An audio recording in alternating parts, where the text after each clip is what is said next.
Allez, c'est parti pour le classement des banques françaises. Voyons qui s'en sort bien ce trimestre. D'après le dernier baromètre Posternak IFOP, l'ambiance n'est pas vraiment au beau fixe pour le secteur. En fait, la majorité des banques font du surplace. Ou pire, elles reculent. Du coup, dans ce climat un peu difficile, qui arrive à tirer son épingle du jeu? Eh bien, sans grande surprise, c'est encore le Crédit Mutuel qui reste numéro 1.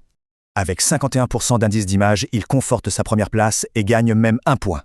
Son concurrent direct, le Crédit Agricole, est stable à 46%, mais reste loin derrière. Mais attention, pour beaucoup d'autres, la tendance est clairement à la baisse.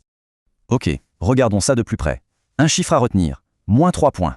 Et ça, c'est le plus gros gadin du trimestre. Personne n'a fait pire. Les deux concernés, la Caisse d'épargne et Boursorama. LCL aussi prend un coup. Conséquence directe, le CIC, avec son petit point gagné, passe juste devant.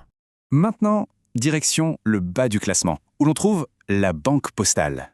Seulement 16%. C'est son pire score d'image depuis 3 ans. Elle se retrouve donc bonne dernière, juste derrière LCL et Revolut. Mais alors, pourquoi cette ambiance morose un peu partout dans le secteur? L'auteur du baromètre a son idée, le moral serait tétanisé par les tensions internationales.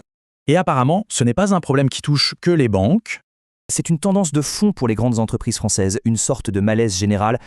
D'ailleurs, pour donner une idée, une seule banque est dans le top 10 des entreprises françaises. En résumé, un gagnant solide, des perdants qui dévissent et un climat global assez lourd. La question pour la suite, si le contexte s'améliore, est-ce que l'image des banques suivra?